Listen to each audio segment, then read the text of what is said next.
Dans un monde où les rôles hommes-femmes se redéfinissent sans cesse, une question cruciale se pose. Qui doit réellement diriger le foyer?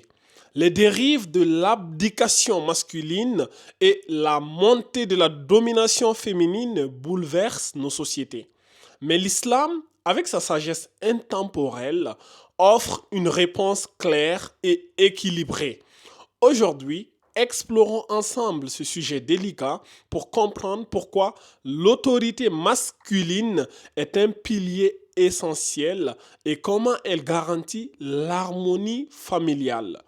Préparez-vous, cette vérité pourrait bien changer votre vision des choses. Bismillah ar-Rahman ar-Rahim. Assalamu alaikum wa rahmatullah. Ayyuha al-ukhta al-akhawat. Ravi de vous retrouver dans cette nouvelle vidéo, dans cette longue et belle série sur les erreurs commises par les maris dans le foyer. Et aujourd'hui, Inch'Allah Ta'ala, nous allons voir une erreur aussi qui est très répandue, qui est celle qui consiste à abandonner toute l'autorité à sa femme. Malheureusement, on vit dans des sociétés, surtout dans les sociétés occidentales, où les hommes de nos jours ont de plus en plus tendance à abandonner l'autorité à leur épouse. Les femmes ont tendance à se masculiniser et les hommes ont tendance à se féminiser. Ceci est une véritable catastrophe.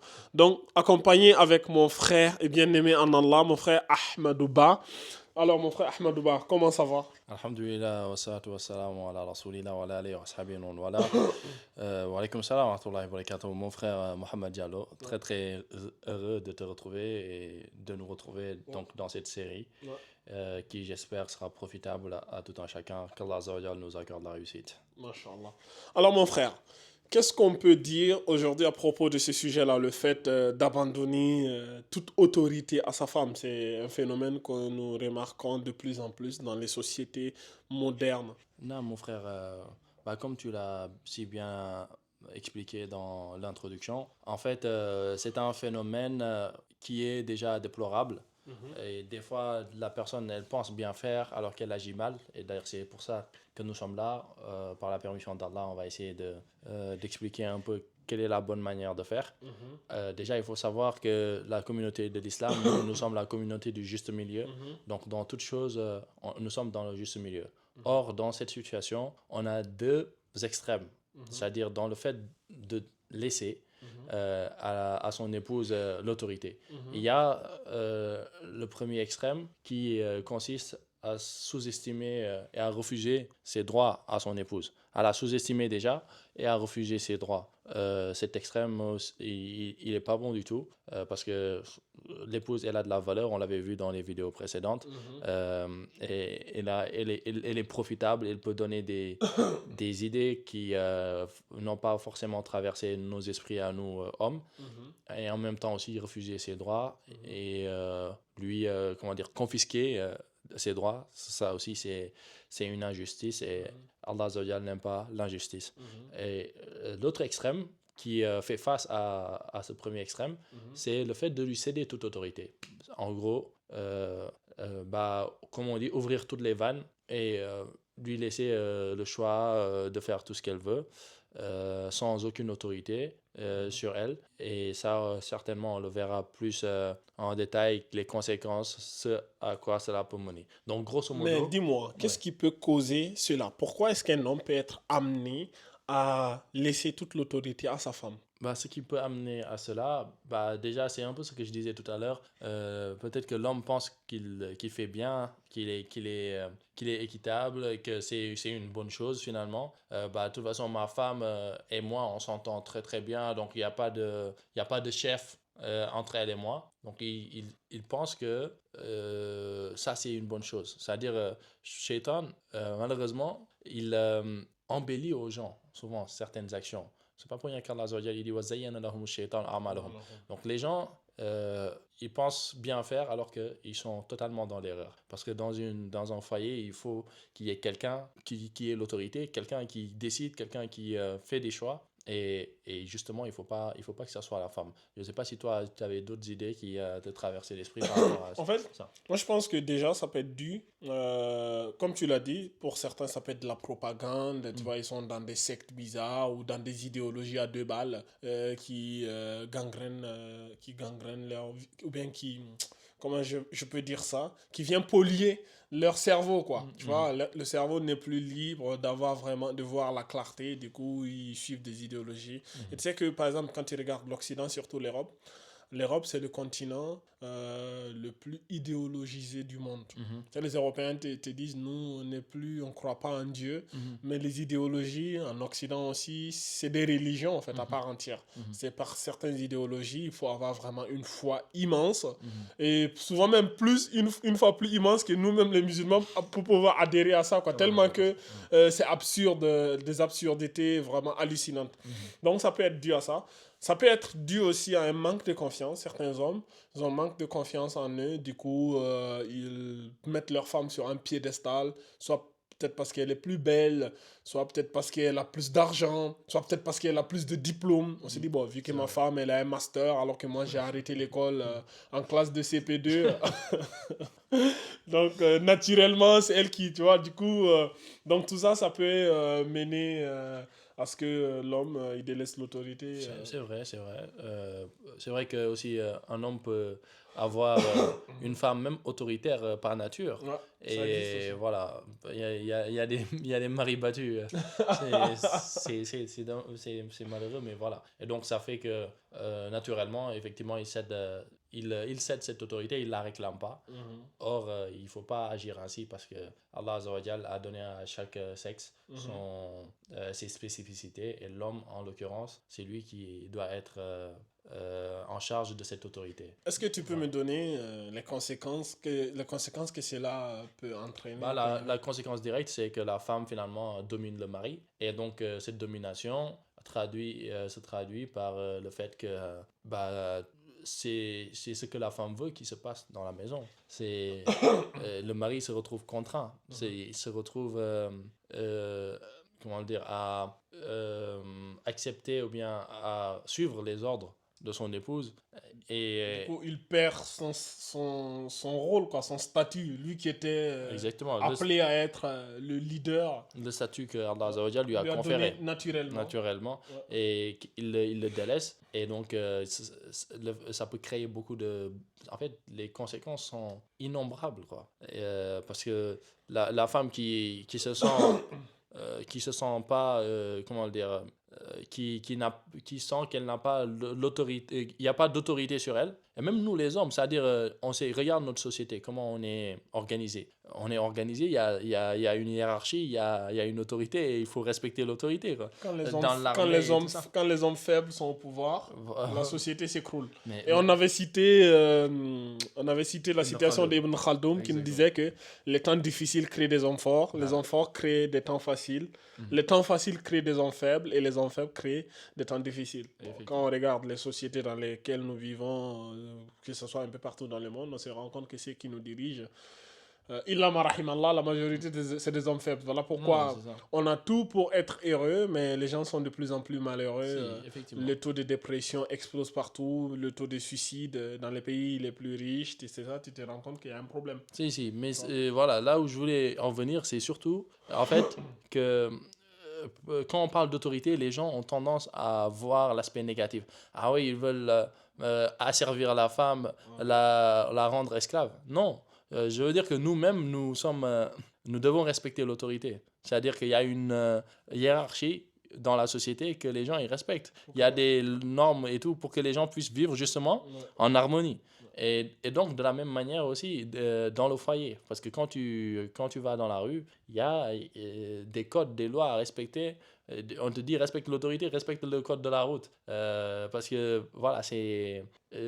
comment le dire? C'est comme ça, c'est seulement comme ça que les gens peuvent vivre en harmonie. Et donc, de la même manière aussi, lorsque ça ne se fait pas et que l'autorité dévolue à l'homme finalement se retrouve entre les mains de la femme peut se permettre toutes sortes de choses jusqu'à qu'Allah nous en préserve, même se sentir intouchable et faire ce qu'elle veut en fait, faire du haram sans problème et que son mari Voilà. se sente impuissant par rapport à ça. Ouais, C'est s'habiller de façon voilà. provocante, Que- quand, voilà, quand elle sort, impudique, c'est ça. commencer même à voilà, Non, il y a. fréquenter même certains hommes, avoir C'est vrai qu'Allah nous des en préserve. comportements illicites et Si, si. douteux. Oui, voilà. Donc, Donc, ouais, entre autres, c'est ça. et tout ceci, bien sûr, ça dévalorise son homme. Bien sûr. Imagine un homme qui n'a plus aucune autorité sur sa femme. Sa femme peut s'élever à n'importe quelle heure de la nuit, sortir où elle peut, faire ce qu'elle veut, elle peut... tu vois, c'est pas intéressant, quoi. Non, Tu ça, vois? c'est pas pour ça que les gens ils se marient. D'ailleurs, la femme même, elle a besoin de cette autorité. C'est-à-dire qu'elle le réclame. Donc l'homme qui perd cette autorité, en tout cas cette valeur qui est l'autorité, cet homme-là finalement se retrouve même marginalisé et pas respecté du tout. Parce qu'une femme, de base on dit que les femmes quand même elles aiment des hommes qui les recadrent, qui les remettent sur le droit chemin. Ouais. Et ça, c'est ce que tout homme doit faire dans son foyer. Subhanallah, on voit souvent, surtout dans les sociétés occidentales, certaines femmes vont te dire ouais, lui il est bien, mais dommage, il est trop gentil. Subhanallah. J'aime pas. En fait, naturellement, même la femme, tu vois, un homme trop gentil, un homme qui n'est pas capable de la recadrer, qui n'est pas capable de lui dire certaines vérités, qui n'est pas capable de lui dire écoute, là, tu es en train de faire des mauvaises décisions. Genre, un guide. Ouais. Entre guillemets, un homme qui va lui montrer le chemin. Écoute, le chemin c'est par là, c'est le meilleur chemin. Et remarque, hein, les femmes, même quand tu demandes à une femme, toi qui es marié, si tu demandes à ta femme, on va sortir, dis-moi le resto où tu veux, les plats que tu veux généralement, elle sait pas. Elle va s'embrouiller tout seul. Ah, je sais pas. Où, tu vois, elle va bugger pendant quelques minutes. Alors que toi, écoute, vas-y, viens, on va aller dans tel resto, on va manger tel plat, tu vas aimer. Le pragmatisme, Tu vois, on va dire. elle préfère te suivre. C'est dire, écoute, bon, vu que c'est toi qui as décidé, bon, je pense que ça sera le bon choix. Mais si tu la laisses, elle, généralement, après, bien sûr, je dis pas systématiquement toutes les femmes sont pareilles, mais Bien la sûr. majorité, bien sûr, tu vas voir qu'elles ne sauront pas trop quoi faire. Si, bah. Pour des décisions aussi simples qu'aller manger dans un C'est ça. resto. Hein. En fait, Allah Azza wa Jal, lui qui nous a créés, nous connaît mieux et il sait dans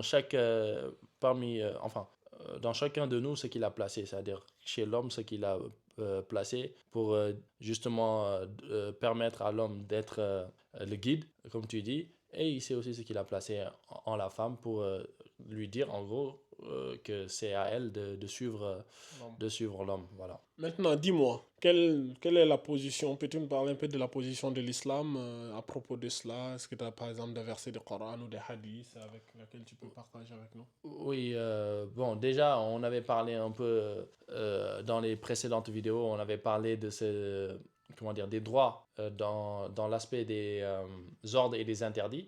On avait dit que les droits et les devoirs étaient, surtout les devoirs, ils étaient égaux entre l'homme et la femme. Donc Allah Azza wa Jalla, chaque fois quand il cite l'homme, il cite aussi la femme. D'ailleurs, il dit Man amila salihan min zakarin aw unsa wa huwa mu'min falanuhyiyannahu hayatan tayyiba. Celui qui fait une bonne action, qu'il soit homme ou femme, voilà, tout en étant croyant, nous allons lui faire vivre une bonne vie. une bonne vie. Donc la femme n'a pas été exclue dans ce verset. Et dans les autres versets, c'est ainsi. Quand la personne respecte la condition, qu'elle soit homme ou femme, ou bien les conditions, le fait de faire une bonne action et d'être croyant, voilà, tu vas vivre forcément une bonne vie sur Terre. Donc il y a ça, mais de l'autre côté, dans le foyer, par contre, c'est l'homme qui doit diriger, c'est lui qui doit protéger. Parce que justement, l'homme, il est plus fort, naturellement, biologiquement parlant. L'homme est plus fort, donc c'est lui qui doit protéger son épouse. On avait parlé la dernière fois de la femme, du fait qu'elle soit un joyau, un trésor précieux. Donc c'est à l'homme de la protéger. Quand une maison est attaquée, et où il y a un couple, on attend plus de l'homme qu'il réagisse que de la femme.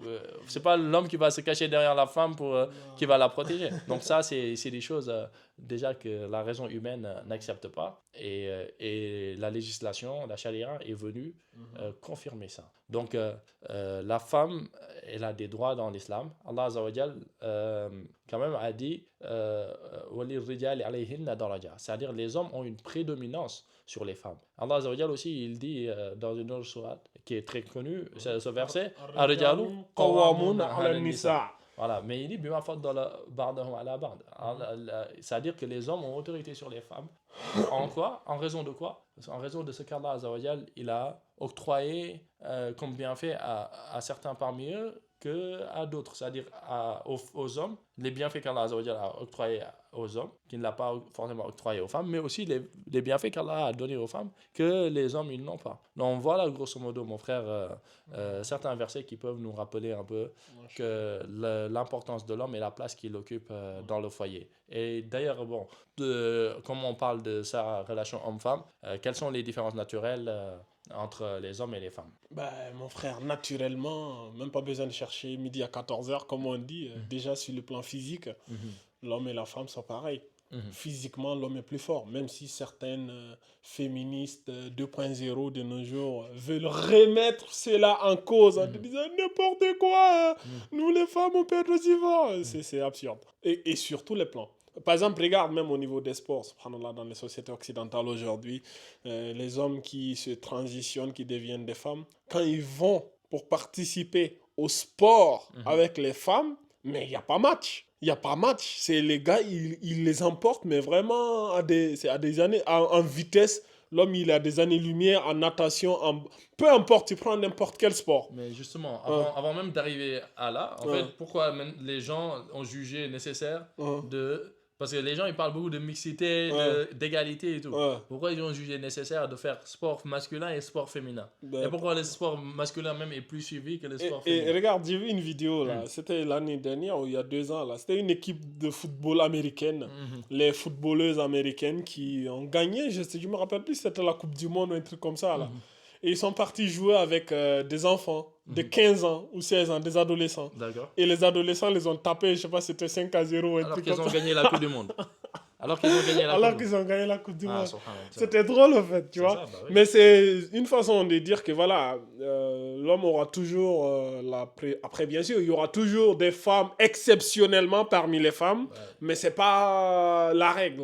Généralement, la majorité, c'est que l'homme aura toujours plus fort que la femme. Ça, c'est un acquis. Tu vas voir dans toutes les armées du monde, je n'ai jamais vu une armée constituée exclusivement de femmes.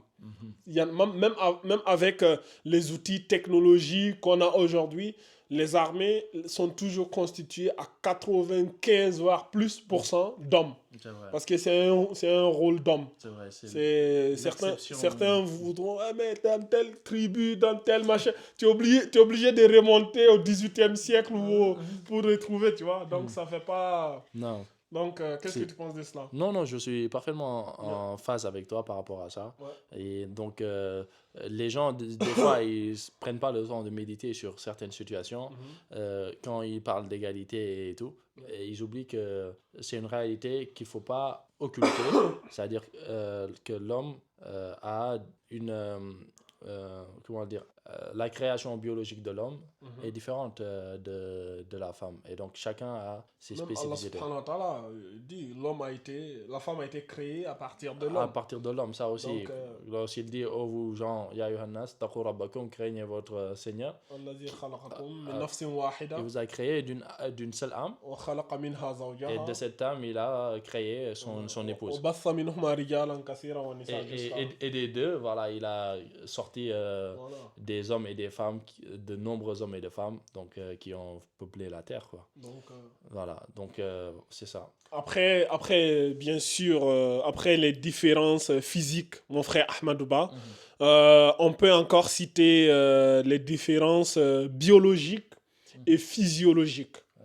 Et psychologiques plutôt. Psychologiques. Comment ça, psychologique? Aujourd'hui, c'est prouvé scientifiquement. Psychologiquement, même au niveau du cerveau, le cerveau de l'homme est plus grand que le cerveau de la femme. Et Tu vois, mais quand tu parles ça, beaucoup de femmes, certaines ont Mais les tendance scientifiques, effectivement, mais ils c'est l'ont montré. scientifiquement prouvé. Si, Peut-être si. qu'à la fin de la vidéo, je vous dirai la parole d'un scientifique C'est sur vrai, ça. c'est vrai, c'est vrai. Et, Ouais, de toute façon, nous, en tant que musulmans, nous n'avons pas besoin de tout ça pour croire en ce qu'Allah Azza wa Jalla nous a dit et en ce que le prophète sallallahu alayhi wa sallam nous a dit. Des fois, les études scientifiques viennent pour corroborer ce que nous connaissions, nous, depuis 14 siècles. On a envie juste de leur dire, que maintenant, ce n'est que maintenant que vous êtes au courant. Nous sommes au courant depuis tu 14 vois, siècles. subhanallah, hier j'ai discuté avec un gars. Mhm. C'est un Français, un homme français, un blanc. Mhm. On discutait, c'est un ami à moi. Bon, il n'est pas musulman, hein. Mhm. Donc c'est un homme que, bon, moi je considère être un... Tu vois, les hommes qui abdiquent l'autorité à leurs femmes, Ouais. c'est une expression en Europe ici, on les appelle les hommes soja. Ah, je ne connaissais pas. T'as jamais entendu cette Non. expression? C'est-à-dire, c'est un homme qui n'a plus sa virilité, qui a perdu du coup. Donc, en fait, on parlait, il me disait, ouais, mais certaines femmes, les femmes aussi. J'ai dit, cite-moi un domaine dans lequel où les femmes sont les meilleures. Mhm. Il m'a dit, ouais, mais la cuisine. J'ai dit, les meilleurs cuisiniers au monde, c'est des hommes. Il m'a dit, ouais, c'est vrai. J'ai dit, cite-moi un autre domaine. Psychologie, les meilleurs psychologues au monde, c'est des hommes. Les meilleurs livres de psychologie au monde, mondialement réputés. En fait, chaque domaine qu'il me citait, je le disais, c'est un homme. Il m'a regardé, mais toi, t'es bizarre, toi. En vrai, c'est pas pour rabaisser la femme, mais c'est juste pour te montrer à quel point l'homme a vraiment une grande longueur d'avance sur la femme. C'est pas une question de dire que la femme, nous, on doit les écraser, on doit les marcher dessus, on doit les humilier pour ça. Mais il y a des choses naturelles, psychologiquement, les plus grands auteurs, les plus grandes découvertes dans l'histoire ont été faites par les hommes. Aujourd'hui, dans les sociétés dans lesquelles nous vivons, si les femmes peuvent aller travailler librement, c'est aussi parce qu'il y a eu des hommes qui ont dominé la nature, qui ont industrialisé le monde, et aujourd'hui, les métiers sont beaucoup moins pénibles.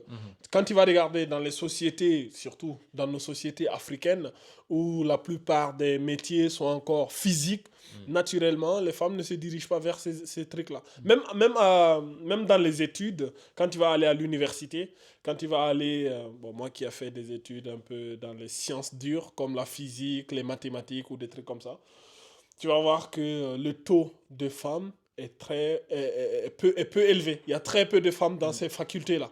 Par contre, quand tu vas aller dans les sciences un peu sociales, relations humaines, machin, là-bas, le taux des femmes, tu as l'impression qu'il n'y a que eux, tu vois. Donc, c'est comme ça, en fait. Partout, les sciences dures, généralement, ce sera les hommes. Partout où il y aura des difficultés, les hommes auront tendance à être là. Et là où, quand ça va être plus facile, les femmes auront tendance, tu vois. Donc, même malgré le fait qu'on dit qu'on est dans des sociétés libres, chacun est libre d'aller faire les études qu'il veut, faire le métier que tu veux, les femmes, généralement, se dirigeront toujours vers les métiers sociaux, les métiers où, voilà, il faut travailler derrière un bureau, derrière un ordinateur, machin. Et les hommes seront toujours en première ligne quand tu vas dans le bâtiment, dans ce genre de métiers-là, les métiers en tension, la sécurité, etc., etc. C'est qui? Ce sera nous.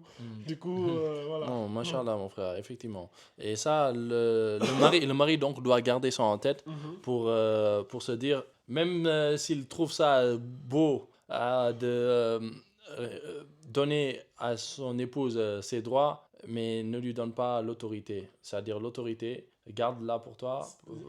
Je me rappelle encore, je me permets de te couper, désolé. Je me rappelle d'une phrase que les féministes aiment souvent citer, surtout en Occident ici. Ouais, n'importe quoi, le patriarcat, c'est le patriarcat qui a imposé. Je me rappelle une fois, j'ai vu une vidéo comme ça, mais c'est le patriarcat qui a imposé ça partout. Dans ma tête, je me suis dit, mais attends, comment ça se fait que toutes les sociétés du monde, toutes les sociétés ont naturellement été des sociétés généralement patriarcales. Est-ce que tous les hommes sur la terre se sont réunis pour se concerter et se sont dit, les femmes là, il faut qu'on les domine, il faut qu'on les mette à la maison? Non, c'est parce que c'était naturel, c'était l'évidence. À l'époque, comme ils disent, à l'époque des chasseurs-cueilleurs, La femme, elle ne peut pas se permettre d'aller à la chasse ou d'aller cueillir. L'idéal pour elle, c'est de rester à la maison, de s'occuper des enfants. Parce qu'elle aussi, elle joue un grand rôle. Si elle n'est pas là, l'enfant ne pourra pas survivre. C'est ça. Tu vois, donc si toutes les sociétés du monde ont eu ce mode de schéma, c'est parce que c'est le schéma qui a marché, qui a fait ses preuves partout. Et c'était naturel, au fait. Ouais, c'est ça. Non, c'est Tu ça. vois. Et ça rejoint la fitra, quoi. C'est-à-dire que, Voilà. comme Allah il dit, fitrat Allah illati fatara an-nas alayha. Donc, cette raison saine par laquelle Allah Azza wa Jalla a créé les gens. Et malheureusement, cette nature, cette saine nature plutôt, qui se voit altérée malheureusement par les nouvelles tendances, les nouvelles idéologies que les gens y développent, notamment le féminisme et consorts, pensant à tort, parce que ça rejoint juste ce que je disais tout à l'heure comme verset, Shaitan qui embellit aux gens. En fait, les gens vont penser bien faire, il faut donner le droit aux femmes. Mais qui dit de ne pas donner le droit aux femmes? Et qui donne plus le droit aux femmes que l'islam? Et c'est justement l'islam qui donne le plus de droit aux femmes, surtout quand on voit ce que les femmes ont subi des siècles en arrière, que ce soit chez les Arabes ou même en Occident ici. Ce n'est que très récemment que les gens ont commencé à parler de droits des femmes et à ouvrir les vannes. Et encore, Ils sont allés dans dans les extrêmes, quoi.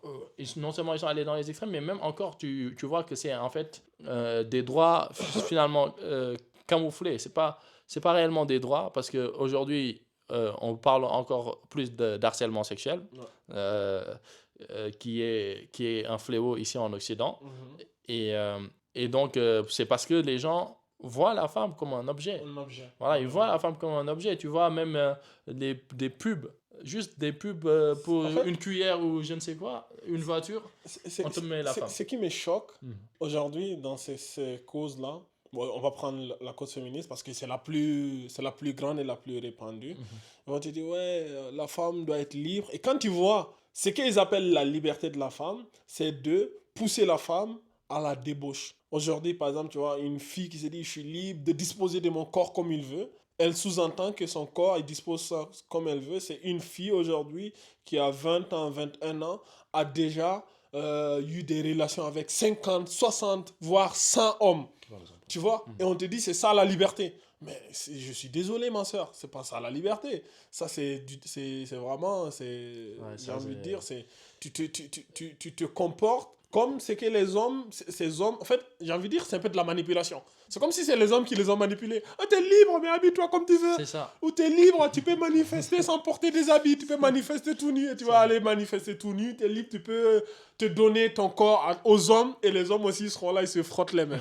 Machallah. Mais Waliyahouzubillah. ça me fait un peu sourire parce que, Ouais. subhanallah, il y a eu un collectif il y a pas très longtemps dans un pays africain qui a voulu faire un sit-in parce qu'il y a eu un viol. En fait, ce sont des gens réactionnaires. Quand il y a un viol, au lieu de chercher le pourquoi du comment, bah, ils font leur conclusion. C'est parce qu'on ne respecte pas la femme, parce qu'on ne respecte pas la cause des femmes. Allez, on va faire un sit-in. Donc, elle voulait faire un sit-in, une manifestation où elle serait toute nue. Voilà. Un pays africain. Et donc, ça a fait un tollé. Et grosso modo, alhamdoulilah, il y a eu des gens qui ont gardé leur saine nature, qui ont dit vous pouvez pas faire votre marche ou votre collectif sans forcément être nu. Il est où le rapport entre le fait de dire nous allons soutenir une femme qui a été violée et on va se mettre tout nu pour manifester? C'est juste C'est hallucinant en fait. insensé. C'est la hawla wa la quwwata illa C'est billah. insensé. Et après, c'est l'inversion des valeurs lorsque les gens pensent de manière inversée. Et donc, justement, ça renvoie aussi un peu à à la nature vraiment, la nature, comment j'allais dire, la nature première de la femme. Et on s'en rend pas compte, mais va regarder les différents, comment on l'appelle encore, les différents témoignages, par exemple sur l'amour, parce que tu parlais de la manipulation des hommes. Et des gens qui ont eu le cœur brisé par des hommes, c'est plus les femmes. C'est-à-dire les femmes, elles se font manipuler parce que l'homme tient des discours mielleux et tout ça, et qu'il l'embobine. Le dernier en date, c'est quoi? C'est la dame qui s'est fait escroquer plus de 800 000 euros par un faux Brad Pitt. Subhanallah. Mais c'est ça, mon frère. Ça, pour un homme, je pense pas qu'on puisse l'escroquer à ce niveau. Et donc, voilà, justement, parce qu'elle a cette fragilité, cette sensibilité, la femme, et qui n'est pas un défaut, mais plutôt qui peut être un atout dans bien des domaines. Et justement, on parlait de complémentarité. Comme l'homme, lui, il peut être froid et dur, la femme, il a besoin de la douceur, de la sensibilité, de la fragilité d'une épouse pour s'équilibrer. Et de la même manière aussi, vice-versa, la femme, elle a besoin de ça. Et donc, le mari, qu'il ne pense pas bien faire, c'est ça que je répète et que je répéterai, qu'il ne pense pas bien faire en donnant l'autorité à son épouse. Il est en train de casser son mariage, il est en train de détruire son mariage parce que tu peux donner tous les cadeaux que tu veux à ta femme, mais il y a des choses qui te sont propres que tu dois garder et il y a des choses aussi qui lui sont propres à elle, c'est-à-dire parmi ses droits et devoirs qu'elle doit garder. Les prérogatives, comme on dit, les prérogatives de chacun doivent être respectées. Même le président de la République, lui, il a ses prérogatives, comme on dit, et il va pas accepter de les donner à quelqu'un d'autre. Et on peut pas avoir, comme on dit, deux personnes qui dirigent. On peut pas avoir deux chefs. Deux capitaines dans un bateau. Deux capitaines dans le même bateau. Il faut donc décider de qui ce sera et que l'idéologie occidentaliste ne te pousse pas à accepter de laisser comment dire encore, le gouvernail à ton épouse, pensant bien faire. Voilà mon frère. Merci Ahmadouba. Donc maintenant, vu tout ce qu'on a dit là, on va maintenant vous donner quelques citations des penseurs occidentaux, certaines même des féministes et tout. Parce que malheureusement, ce qui se passe aujourd'hui, surtout nous, les musulmans modernes, nous ne prenons une information au sérieux que quand ça sort de la bouche d'un occidental.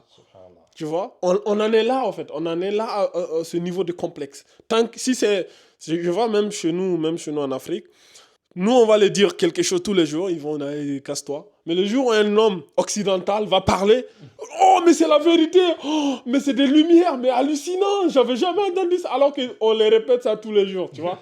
Donc on va vous citer quand même quelques penseurs occidentaux. Vous allez voir un peu ce que les gars ils disent. Tu vois, les hommes sensés parmi ces gens aussi.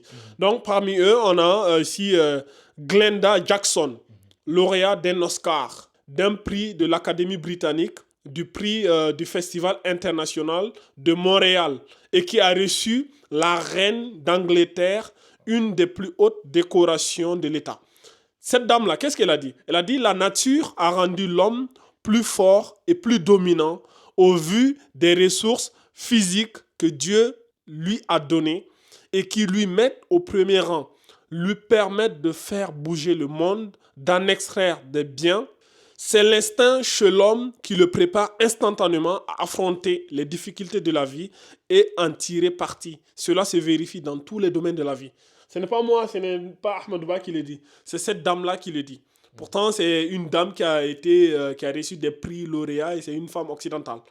Donc, je vais vous citer encore le leader féministe Flèche C a appelé les femmes à s'occuper de leur mari et des enfants avant de penser à travailler et signaler qu'il est obligatoire que le mari soit le chef de la famille. C'est lui qui tient la barre. Qu'est-ce que tu as à dire sur ça? C'est ce qu'on a dit. Hein? Oui, c'est exactement ce qu'on a dit. Et nous, comme je t'ai dit, hein, on a juste envie de leur dire, nous, on le savait déjà. Quoi. Tu vois, et bon, ça renvoie aussi encore à la question existentielle, qui est le complexe que les musulmans ont vis-à-vis de leur religion. Oui. Ce complexe, il doit être enlevé. Que les musulmans aillent apprendre leur religion et fassent l'effort de l'apprendre, mais vraiment sérieusement et auprès de savants, et sans être gênés, parce qu'il n'y a pas de gêne dans la religion, comme disait le prophète sallam dans le hadith, et de gêne dans le sens où tu vas aller apprendre en ouvrant ton cœur, mais tu vas voir des réalités. Après, les Occidentaux, s'ils viennent pour corroborer ce que tu avais déjà appris, ça ne change rien en fait à ce que tu es. Et même s'ils venaient à contredire, ceci aussi ne va en rien ébranler ta foi, parce que en tant que croyant, on croit que nous sommes sur la vérité et tôt ou tard, ils verront cette vérité-là. Donc voilà. Parce que surtout aussi, il faut comprendre une chose. Oui. Beaucoup de ces études, surtout les études modernes, sont extrêmement manipulées et manipulables. Parce qu'aujourd'hui, quand tu es un chercheur, les chercheurs, ils vivent des fonds que l'État les donne. Donc, si tu veux faire des recherches, il faut forcément faire ce que l'État il veut. Ouais. Si tu fais des recherches, ce que l'État ne veut pas, ils vont te dégager. Donc, si nous prenons juste le cas de M. Bill Gates, par exemple, qui est l'un des plus grands machins. M. Bill Gates, c'est l'un des plus grands manipulateurs modernes. Le gars là, J'ai vu une de ses plus grandes manipulations qu'il a essayé de faire il y a quelques années. Euh, il a financé des études fausses des chercheurs malsains pour dire que la viande des animaux, la viande du mouton, du bœuf par exemple, la viande des animaux, c'est danger, la viande rouge est un danger pour la santé. Ça va donner des problèmes, comment on appelle ça, des problèmes cardiaques, des problèmes d'AVC, machin, problèmes de l'estomac. En fait, ces études ont été publiées dans tous les médias du monde entier, alors que c'était des fausses études. Et ils ont dit, et M. Bill Gates dit que l'alternative à ces viandes rouges-là, c'est de manger de la viande synthétique, la viande fabriquée dans les laboratoires. Et comme par hasard, M. Bill Gates, lui, il fabrique de la viande synthétique. Tu vois? La propagande. Tu vois? Et malheureusement, c'est ça qui est répandu. Et ces études-là, jusqu'à aujourd'hui, il y a des gens qui ne mangent plus la viande rouge parce qu'ils ont vu des études quelque part alors que c'est faux. La viande, mon frère, c'est toujours bien pour la santé, quoi. Mais pour des raisons absurdes, on te dit, ouais, mais pour sauver la planète, le droit des animaux, blablabla. Est-ce que la planète, là, c'est ton père qui a créé la planète, là? En fait, devant, il faut dire aux gens, quoi. Ils sont là, ouais. Et quand tu réfléchis, mon frère, l'Europe, c'est le continent le plus froid au monde, de tous les continents habités. Et ils te disent que d'ici 2050 ou d'ici 2100, bon, je ne sais pas comment ils font pour faire ces analyses-là, la température va monter de 1 degré Celsius. Et pour les 1 degré Celsius que la température va monter, on est prêt à tout détruire. Ouais, il faut fermer les usines, il faut fermer les centrales nucléaires. Et même bientôt, ils vont nous taxer sur les billets d'avion. Et même, il y a c'est tellement malsain. Bientôt, ils vont interdire aux gens de prendre des avions. Dans toute ta vie, tu as le droit de prendre l'avion une seule fois. Tu as vu même, par exemple, en France, ici, il y a une loi qui est passée là. Dans les grandes villes, là, tu ne peux plus rouler certaines catégories de véhicules. Tu es obligé, tu vois. Donc, il faut comprendre que voilà, il y a beaucoup de business caché derrière certaines études. Certaines études ne sont pas faites parce qu'il. Et il y a une chose aussi que j'avais vue sur le climat, il y a 50 ans en arrière, 30-50 ans en arrière, selon la croyance, tu sais, aujourd'hui, il parle de réchauffement climatique. Il y a 50 ans en arrière, il parlait de refroidissement climatique. C'était ça le danger. Il disait que dans les années 2000, tellement que la planète allait se refroidir, il allait y avoir des morceaux de glace. Les nuages allaient se condenser pour former des gros morceaux de glace et ils allaient tous s'effondrer et nous tomber dessus. C'est l'expression le ciel nous tombe sur la tête.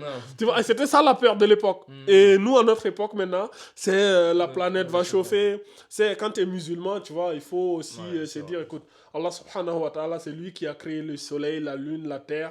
Donc, c'est pas parce que tu fais des maigres efforts que tu vas arrêter le réchauffement climatique. Il ne faut pas tomber dans ces dogmes-là. Tu vois. Oui, si. En tout cas, en tout état de cause, le musulman, lorsqu'il apprend sa religion, mais quand je dis apprendre, c'est pas partiellement. Parce que d'habitude, malheureusement, les gens, ils apprennent une partie et ils laissent une partie. Bien sûr, on ne peut pas apprendre toute la science, mais ce que je veux dire, c'est qu'il faut l'apprendre sérieusement.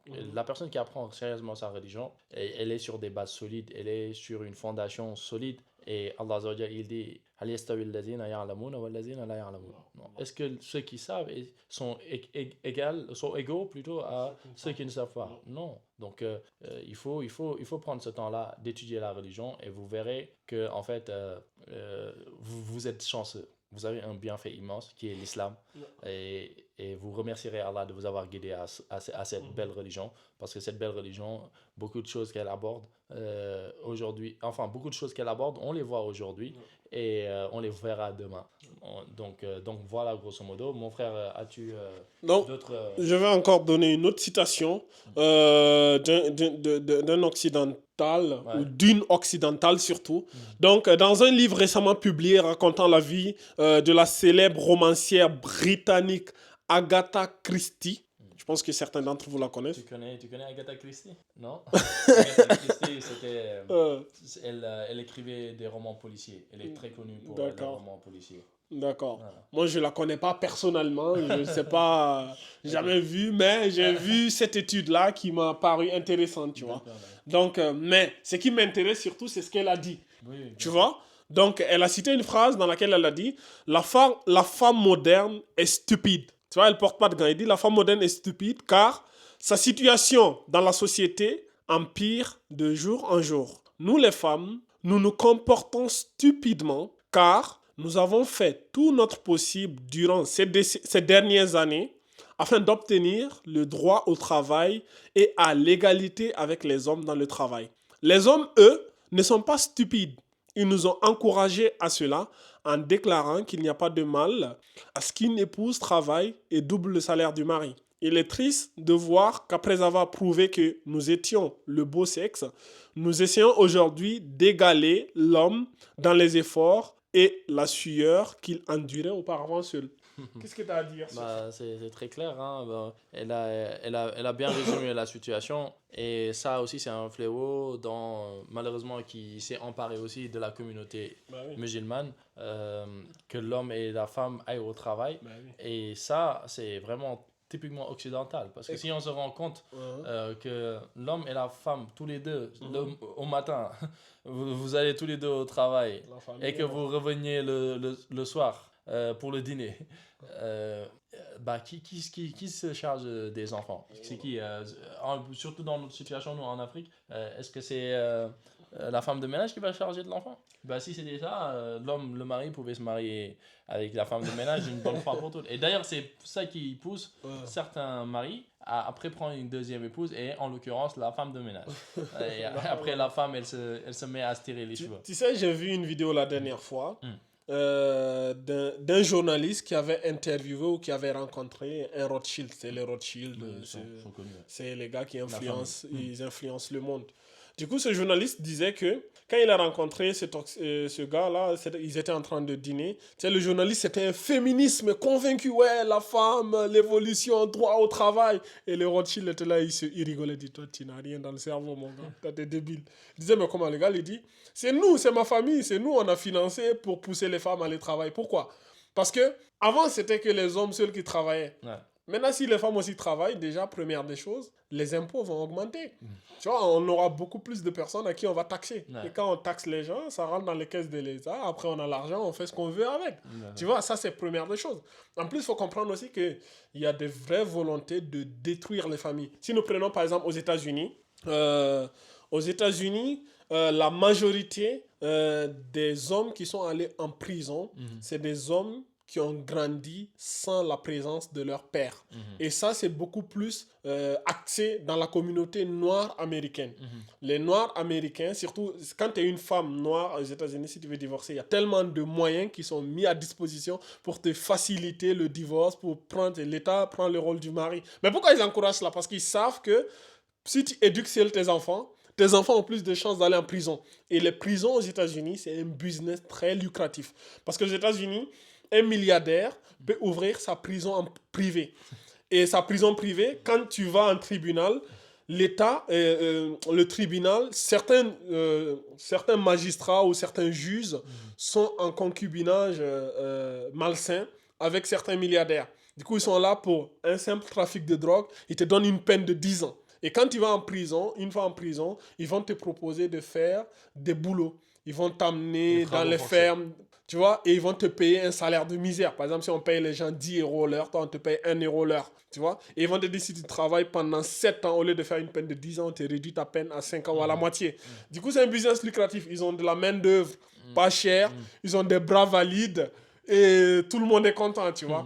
Mais le dénominateur commun à tous ces gens, généralement, c'est un enfant, quand il grandit, sans la présence de son père, si le père n'est pas présent, surtout pour un jeune homme, nous les hommes, généralement, on a tendance à avoir peur du père, à avoir tendance à respecter le père, à le voir comme un modèle. Mais s'il est absent, qu'est-ce qui va se passer? L'enfant va aller chercher ce modèle dehors.